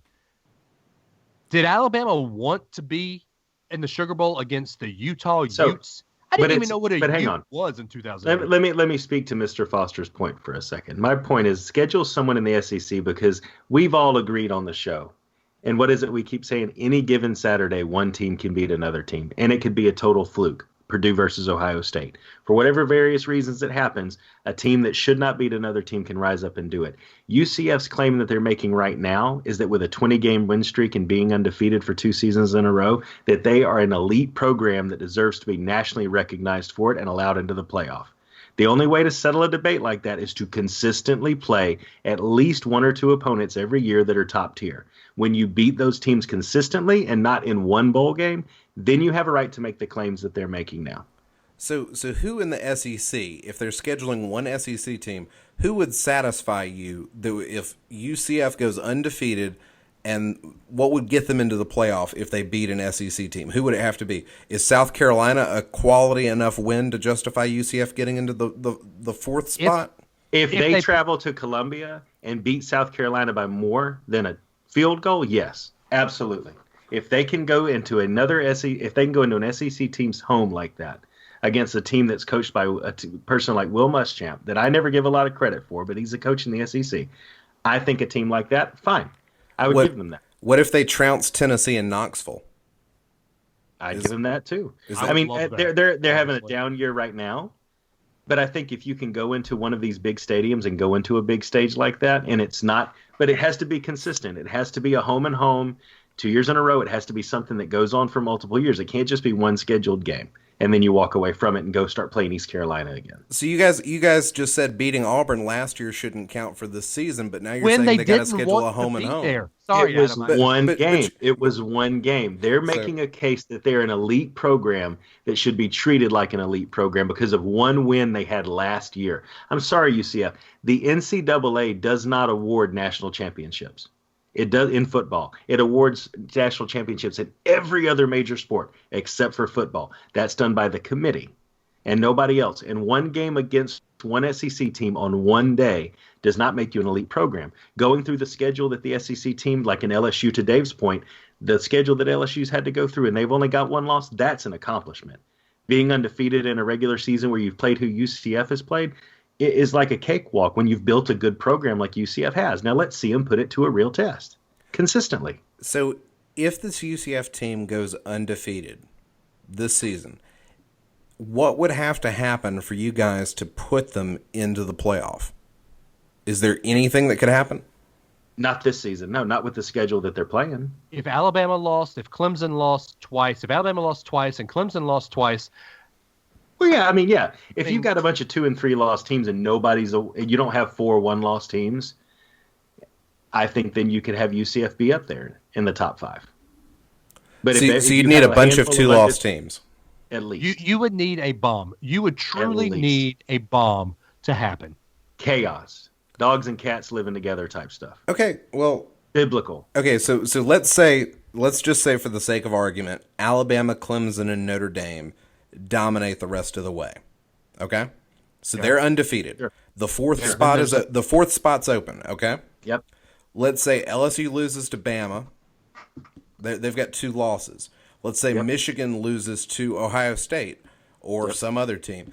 Michigan's got 2 losses. Let's say Texas gets tripped up against somebody and they've got 2 losses. Georgia loses to Alabama in the SEC championship game or loses to Florida. Let's say Oklahoma picks up another loss somewhere. They've got a couple of challenges before it's all said and done. Florida, either loses in the SEC championship game or loses to Georgia. At that point, everybody that's ahead of UCF would have 2 losses. Give them a shot. That's in the realm of possibility. Give them a shot. Give them a shot. Let's do that. But then you also have the committee, and this is what the committee is going to say. Well, look at this schedule LSU has played. Their only losses were to a Florida team at home and the unbeatable Alabama. I'm not saying Alabama's unbeatable, but that's but that's how the committee would view it. Right, that's how the committee will view it. So in my mind, they would view the LSU 2 loss favorable to UCF's. We played Florida School for the Deaf and Dumb, and we beat them. The only ranked opponent that UCF will have played and possibly beat is USF. And USF barely held on to beat Tulsa. So I don't think that there is a path this year with this schedule being as piss poor as it is to bring UCF into this playoff. I don't see a path. I feel the same way about UCF that I feel about Devin White. Just come on, let's just get it over with. Bring him back. Shut up with the excuses. You have your shot. Make the most of it.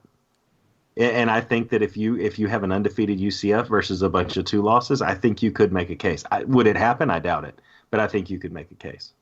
Okay. Because when they go undefeated and they end up in some bowl game against somebody again who doesn't want to be there, and they catch them on a bad day, they're going to claim 2 national championships in a row. So just go ahead and put them in there, and they can play. They can be the 4 seed, and Clemson will be the 2 seed. And they'll play where would that put them? It'll be Alabama v UCF because it's 1. Alabama UCF. Okay, it would be the game of your dreams, Adam. Fine. So Alabama UCF, and if they win, then they can truly claim it. But if it's 58-21 like it was against Tennessee, the conversation is over. It won't. And I know here's the problem though. All of college football is never going to revolve around one quote Power 6 team that trounces other people in a conference that no one really cares about. They are the also ran. And they'll continue to be. And they're not going to get a shot until mass chaos ensues. Unless their own AD, who's claiming that they should have a shot, needs to take responsibility for making his team play a tougher schedule to put them in a position to be there. Otherwise, he himself is wasting his student athletes' time by making all these bullcrap claims. So he's really the one to blame at the end of the day for them not having a shot. Let's put this in a realm that Ben understands. That I understand. Wait, here we go. No. What am I misunderstanding? I'm just asking. I'm asking questions here, and I'm asking Ben, what would be the threshold for UCF to get in the Final Four? 2000 Alabama basketball. Was it 2000 or 2001 when Alabama was number 1 for a week? I think it was 2001. Okay. What did our schedule look like? UCF's football schedule. Cream puffs. In fact, Dick Vitale came into Coleman Coliseum and handed Mark Godfrey a cupcake because he said our schedule was so cupcake that a blind dog could be undefeated and number 1 at this point in time. Wow. I didn't know dogs play basketball. Okay, but I'm not arguing that UCF's schedule's good. Their schedule's not good. Right. They're going to play one top 25 team as it stands right now. Cincinnati could theoretically keep winning and get back into the top 25. So they could finish the season with 2 top 25 wins. That's not that great of a schedule. Do you see a way? Do you see a path? The only way is if everybody that's ahead of them in the top 10 right now has 2 losses, and preferably a few of them have 3 losses. Yeah. Okay. I think the committee will think a lot like you, Dave, and still favor a 2-loss team from a Power 5 school. But I think at the point that UCF's undefeated and there's no 1-loss team ahead of them from a Power 5 school, I think it gets a lot harder to say UCF doesn't belong. Right now, UCF doesn't belong. But I think in a scenario where they've got an undefeated season and there's no 1-loss teams out there, I think you have to give them some serious consideration. Yeah. And I think they're going to still be a New Year's 6 team if they remain undefeated. Yeah, I don't have a problem with that at all. Okay. And before we round this topic out, Dave, I just want to make the point one more time, because we've asked him to be on the show, and I would love to have this conversation with Mr. Daniel White himself, if that's his real first name. I called him by his Christian name, Dave. But for me, at the end of the day, it is a self-fulfilling prophecy for Danny White to stomp his feet and pitch a fit about not having a shot, and then schedule Louisville, Florida A&M, and North Carolina over the next 6 years. It is a self-fulfilling prophecy for him to pitch a fit about something, but then still continue to take the easy road so he can continue to be undefeated and continue to make a claim and get this free, basically, advertisement for his school that's already growing. That's all this is about at the end of the day, is free advertisement. If he really wants UCF to be in the running for a national championship, him and the powers that be there that schedule the games need to buy out some of these cupcakes and slot in some tough teams. Slot in a kickoff against a top 15 opponent, a top 25 opponent. Let that be the first game of the season. And at least then you're going to be up there if you win that. And you don't have to fight your way through these 2 losses to get there. He is his own worst enemy with this, and it's just for free. He's not serious about it, because if he was serious about it, he'd schedule a different schedule and bring somebody in who was actually worth something. Yep. So They've got UNC on the schedule this year, but it was postponed. So if Great. they How work bad that is in at the end UNC? of the year, hey, they're not good. But it's at that point you have a standard of comparison that you can actually like throw against a Clemson. You can say, well, they played somebody from Clemson's conference. Okay, there is that standard. Look what Memphis did with Missouri. Missouri hung 70 points on them. Thank you. After they had been worn down by UCF the week before. Oh my God. Are you really going to try that? Hey, I'm just having at this point. I'm just having fun. That was teed up. I had to take a swing at it. It was on the tee. It was staring me down. I had to swing at it. So there it is. There is our purpose in life for the next rest of this season is to get UCF to schedule a home and home with Missouri. There you go. Missouri is that team. Missouri loves company. There we go. Ben, the show me state. UCF, you want to be in the Final Four? Show me. Yeah, UCF versus Missouri, home and home. Ben, show me the picks. Okay. First off, we got to pick the World Series. It's game 1 right now at the time we're recording this. I'm watching. It's the 7th inning. Boston is up 5-3 on the Dodgers. Guys, I need the winning team and the number of games it takes them to get to 4 wins. Boston in 5. I hate to say it, but I agree. Both of you guys are taking Boston. Yeah. No love for the Dodgers? I mean, it would help the Braves' profile to have lost to the team that won the World Series. I had the hat on. Much love for the Dodgers. They're one of my teams. But the Red Sox just have too much this year. One of your 12 teams? Hush. Paperback. Come on, Ben. I'm going to take the Sox in 6. I think the Dodgers are going to give them a game. I think they're going to make this series interesting. But I think the Dodgers are going to win in 6, and they're going to do it in Fenway, just because that's the way it should be. Okay, let's get with the football picks. That's what people listen to us for. Hey, it's the World Series, and we've got baseball fans that listen to this podcast too. Guess what? We're really close to picking basketball games, and I couldn't be more excited. Okay, well let's Adam, what's the standings? Dave, I knew you were going to bring that up. So Ben and I are actually tied now with 122 apiece, but the tiebreaker of the average point differential for picking the Alabama game scores, Ben has the edge in that by half a point right now. Woo-woo. So Ben has moved up to second, and Dave is in first with 124 points. So we're only 2 behind. But there it is. So this is, man, I've been right a lot this week. Ben, bring the picks. Something about a blind dog. And yet so wrong on so many different levels. Let's get to that top. This week. Let's get to that top 25 action where we'll talk about a lot of Power 5 teams. Baylor on the road against number 13 West Virginia. It's a Thursday night game. Burn some couches up there in West Virginia. West Virginia wins. Yeah, West Virginia. I'm in agreement in taking the Mountaineers. How about number 25, Appalachian State? Hey, I would actually love to see UCF play Appalachian State. App State versus Georgia Southern on a Thursday night. Who do you guys like? App State should not be ranked, but it's going to be hot, hot, hot there in Appy State. Yeah, I'm surprised that they're more than a touchdown favorite in this one, even though they are ranked. I think they hung with Penn State early, which probably has a lot to do with that. But I actually am going to pick Georgia Southern on this one.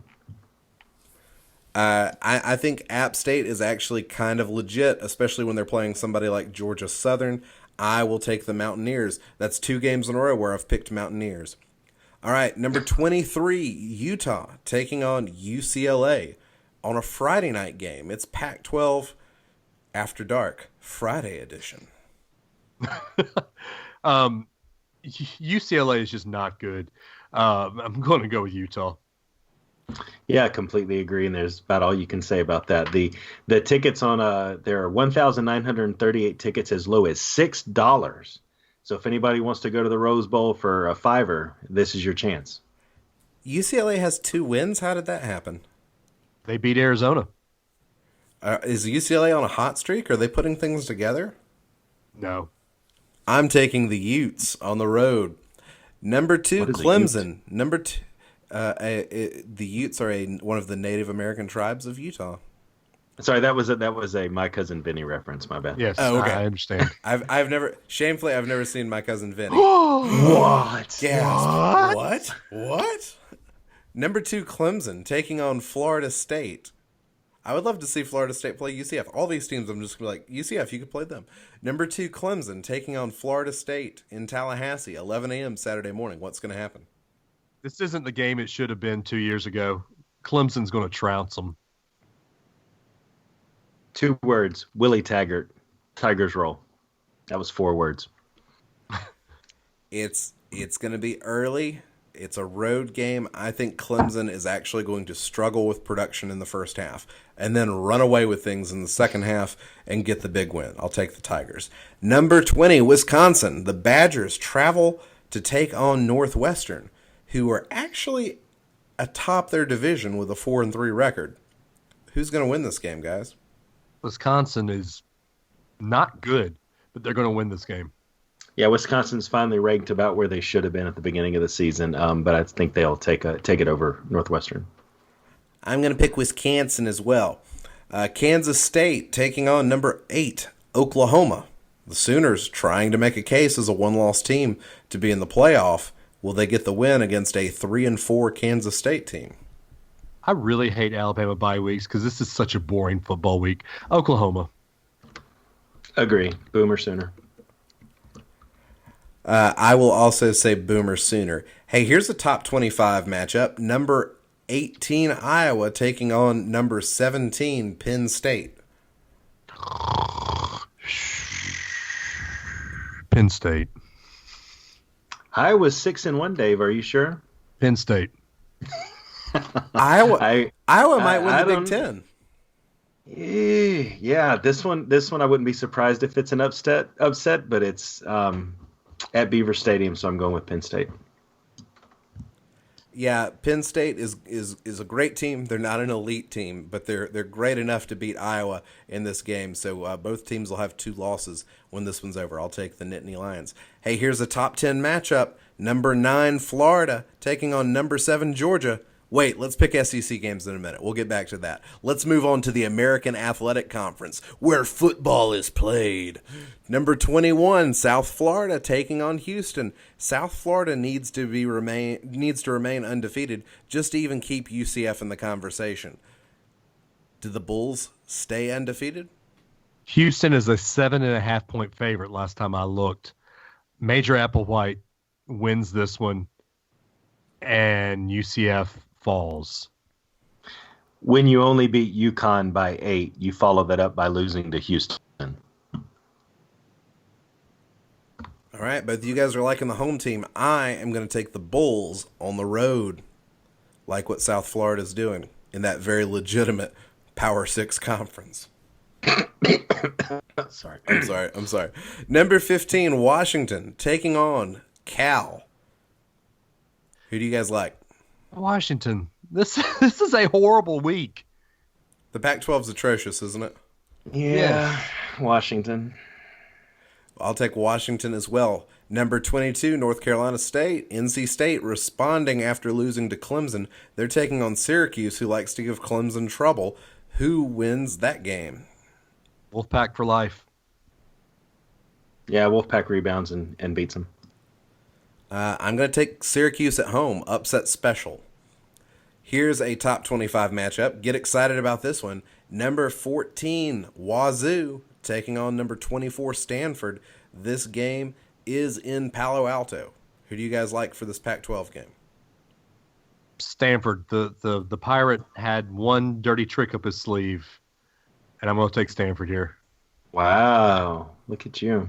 They're actually favored by 3, Dave, so you're following the prevailing wisdom. I think the Pirates got one more trick up his sleeve, though, and I got Washington State.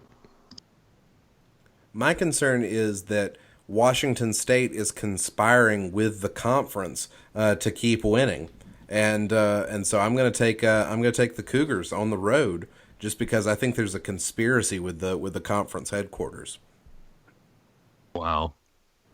Number 6, Texas, taking on Oklahoma State in Stillwater. Who do you guys like?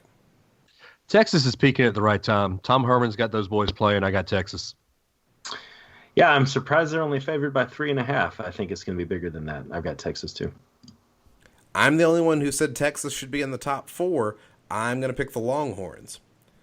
Number 3, Notre Dame, one of the few undefeated teams, taking on Navy. This game is being played in Indianapolis. Historically, Navy gives Notre Dame a hard time. Navy's not a bad team. Notre Dame wins, though. Oh, yeah. Hands down. Notre Dame.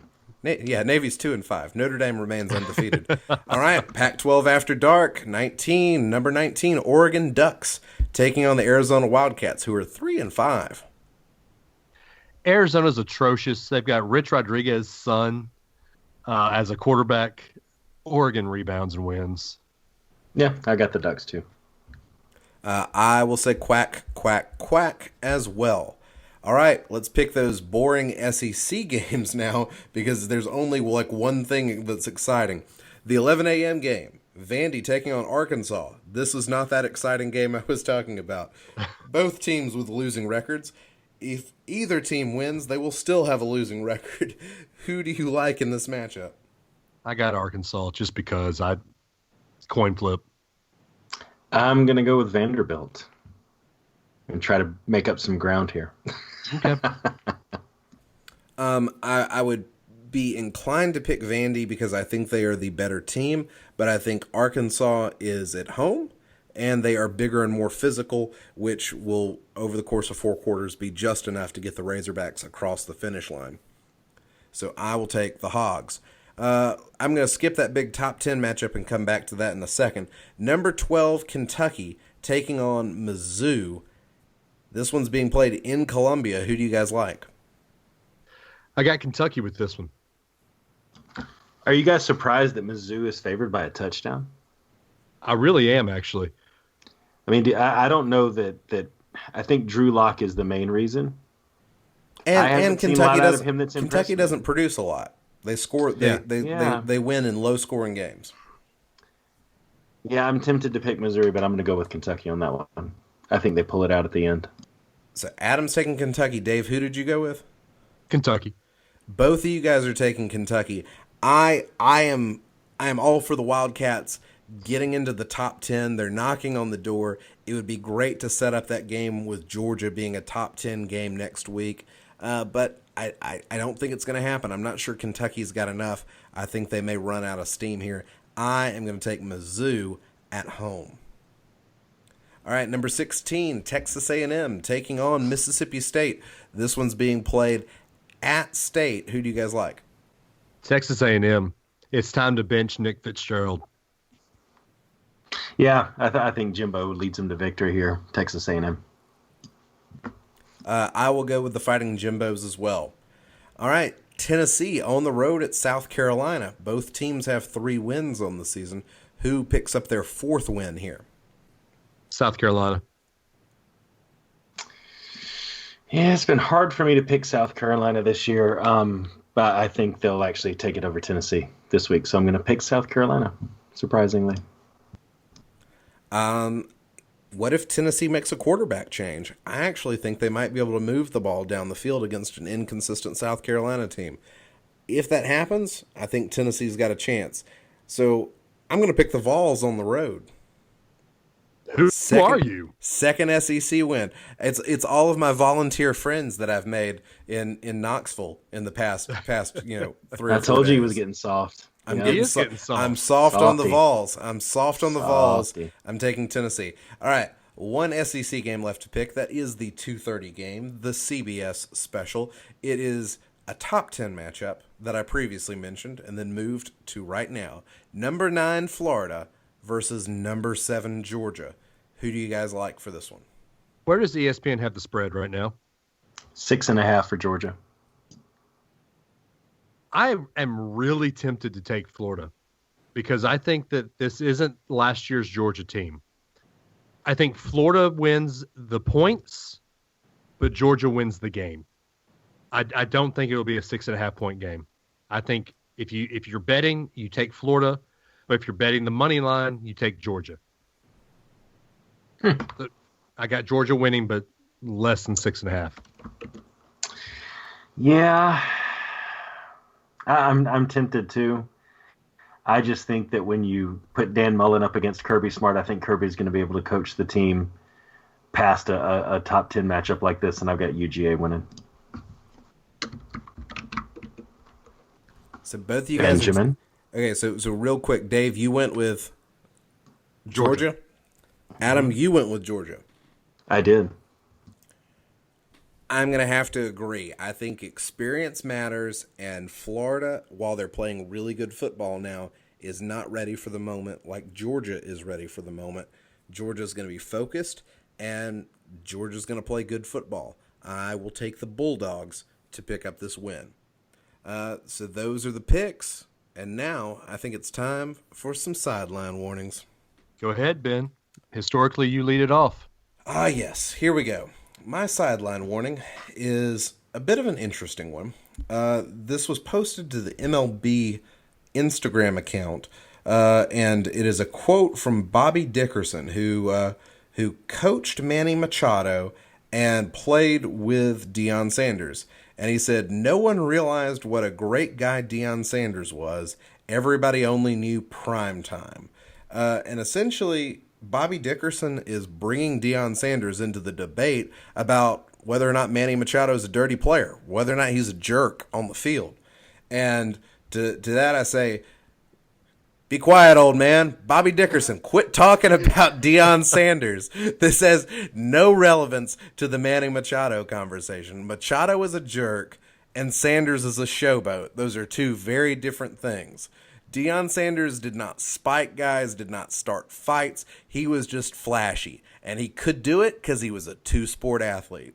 Machado's a talent, but he's also a dirty guy, and he's a jerk on the field. There's no room for Manny Machado. He's making the Dodgers get to the World Series. That's a great thing. He's a great player. Somebody's going to pay him a lot of money as a free agent. But I hope it's not the Braves. I think there's a lot of teams that can benefit from having Manny Machado, but there is no reason for the Braves to get him. They don't need a jerk like that. They don't need a jerk like Bryce Harper. And quit, Bobby Dickerson, quit sullying the good name of primetime Deion Sanders. There you go. Wow. All right, then. Blast from the past. Feisty. Adam, are you going to get as feisty as you were during the UCF talk? I don't know. Maybe. We'll have to see.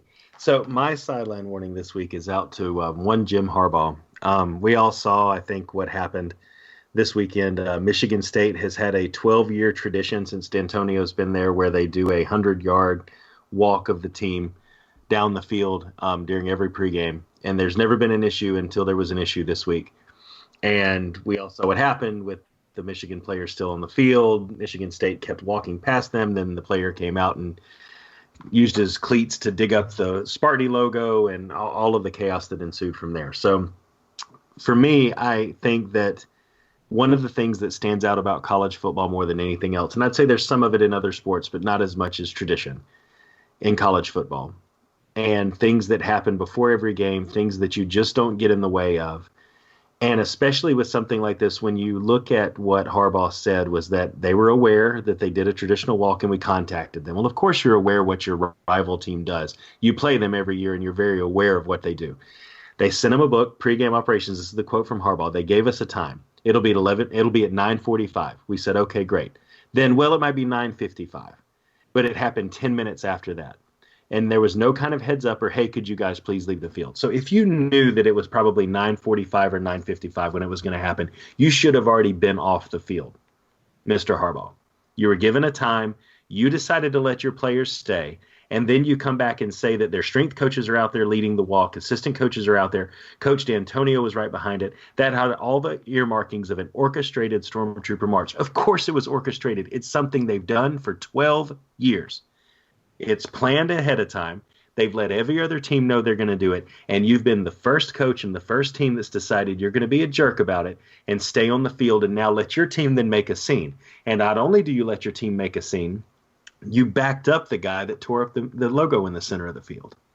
And I think there just has to come a point where you realize that you're coaching a team, you're finally having a good year, and then you allow something like this to happen. We're seeing what down the road your rival, Ohio State, When you let this kind of stuff start to creep into your program and you start accepting behavior that's something other than ideal, this is what happens. Look at Ohio State. And I just think for Harbaugh to come up and defend it and say it was about the time they gave us and it was 10 minutes, all these excuses and garbage that he's throwing out there ahead of this, just sit out there and say it's a rivalry game. We had our players warming up. I didn't think they should have had to leave the field. Just be honest about it. But all of these garbage excuses don't have a place when you're standing in the way of what a college football program has built as a tradition, something that happens before every game. It's the equivalent of a Michigan State player running up and tearing that banner in half that says, "Go Big Blue, the M supports you," right? It's those kinds of things that stand out about college football, and you're standing in the way of it. You finally have a good year, and you go and pull something like this, and it proves why he's one of my least favorite college football coaches. Well said. I love Harbaugh, but this is like some pro wrestling stuff here. Right? You're just picking a fight and doing a whole bunch And of who theatrics. likes wrestling? You know what? You lead perfectly into my sideline warning. We all know wrestling's fake, right, guys? And as a wrestling yes. fan, as a wrestling fan, I will admit it is a male soap opera. But there are times when a male soap opera becomes real. Last night during Monday Night Raw, such a thing happened. We know the man is Roman Reigns. Wrestling fans love to boo him because he's the golden goose that Vince McMahon pushes no matter what. We don't like that. We don't like that type of person. Roman Reigns was the Universal Champion. He came out last night, with the belt over his shoulder. As always, his music hits. Everybody boos. That's what happens. But something happened not 30 seconds after that I'm not ashamed to admit I cried. I teared up because the man that we love to boo came out and said, "I'm a fraud. And let me tell you why. You know me as Roman Reigns, the fighting champion, but my name is Joe Anaya. And I have been living with leukemia for 11 years. And that leukemia is back. So I am forced to lay down this championship and take time off of wrestling." When wrestling becomes real and you see people who play characters show real emotion and show what they're going through, it's something, because it's these grown behemoths, these Goliaths, these warriors that play a part, but when they show the real emotion, when they cry, when they get out there and say, "I'm fighting with leukemia. This is not a retirement speech. I will beat this. I will kick out at 2. I will come back and get this championship back." There's something to be said. And as the Alabama fan base, we need to actually embrace Roman Reigns or Joe and I even more than anybody else, because he has somebody in his family is connected to Alabama. Joe Anaya is Trent Richardson's son's uncle. Trent Richardson's baby mama is Roman Reigns' sister. I had to say it that way. I'm sorry. But Joe, Roman, we here at Sideline Warning, while I'm the only wrestling fan, I know Ben and Adam will attest to this. We wish you a speedy recovery. Ben and Adam would like to come back and say wrestling's fake. We want to see you in this ring to say wrestling's fake, but I'm going to speak to you as Roman Reigns, as the wrestling fan. Come back. I enjoy seeing you Monday nights. I'll never boo you again because I know what you're struggling with, and I know that it's a real life thing. Come back, Roman. And that's all I got to say about that. Absolutely. Adam, well said. Yep. Dave. Thank you. Adam, next week is Alabama's bye week. And so we know that it's going to be a little light on topics. Didn't we decide that we want to do something next week and we need our fans' help? I mean, I would love to have like a mailbag show where we have so many calls that come into the Blitz line that we have to separate it over a few weeks, and we pick the best for next week. So I challenge anyone within the sound of our voice to call 931-44-BLITZ. Leave a quick voicemail with your take on something, your take on our top 4, what your top 4 picks are, a question you've got for us, a topic you just want to talk about. You just happen to be a UCF fan and you want to give it back to us, go ahead. anything you want to call about. 931-44-BLITZ. We'll put it on the show next week. I challenge every one of you guys. Take a few minutes, make a quick phone call, leave a point, leave a question, leave a take, and let's talk about it. If you've called in before, we definitely want you to call back. If you are a long-time listener but a first-time caller, we definitely want to hear from you. So first-time callers, long-time listeners, very much welcome in our next episode of Sideline Warning. Get on there and dial that Blitz line. We want your calls. We do have a guest lined up. We're going to bring on one of mine and Ben's friends, Nick Goulas, who is very connected with the Alabama basketball team. It's time for Ben's favorite topic of the year. We're going to bring on basketball. Hoops. Yes, I'm unbuckled. But we're going to have Nick Goulas on to talk about that. But I would love to have the entire rest of the show your calls. It's 931-44-BLITZ. Call in. Brian from Jasper, Alabama. The city of Cleveland. Adam, your dad. Tammy, what's the caller for Feinbaum? Oh, Tammy, is she listening? Yeah, Tammy, are you here? Tammy? Anybody. CJ, Anybody. Call in and say, Adam, I told you so. I'd welcome that. We need it. So there you go, guys. Next week, we want a Blitz call. And when you call in, show. And when you call in, be sure to give at least your name, but preferably your name and where you're calling from. We've had a few callers that didn't identify themselves. We've had whole cities call though. We've had whole cities call, and they identified themselves loud and proud. But if you're calling in, you need to identify yourself. So identify yourself with a name or a nickname and your hometown. We need to hear from you. Yep. So we're going to do that. Also, if you want to interact with the show, you can do so on Twitter. We're at SW The Show. You could do so on Instagram, also SW The Show. You could do so on Facebook. Find the Facebook fan group, Sideline Warning Facebook fan group. Like the show, facebook.com/SW The Show. I'm on Twitter at DAdams419. Ben is on Twitter at TheBenFoster. Adam is on Twitter trying to get into a fight with Tony the Land Shark at RunTideRun. And he's just not biting. Guys, we say it every week. We don't have a game next week. Enjoy the off week. Everybody wish Nick Saban a happy birthday on Halloween. We will talk to you next week before Nick Saban's birthday. But we say it every week, and we mean it. We love you, and we'll see you guys next week. Roll Tide.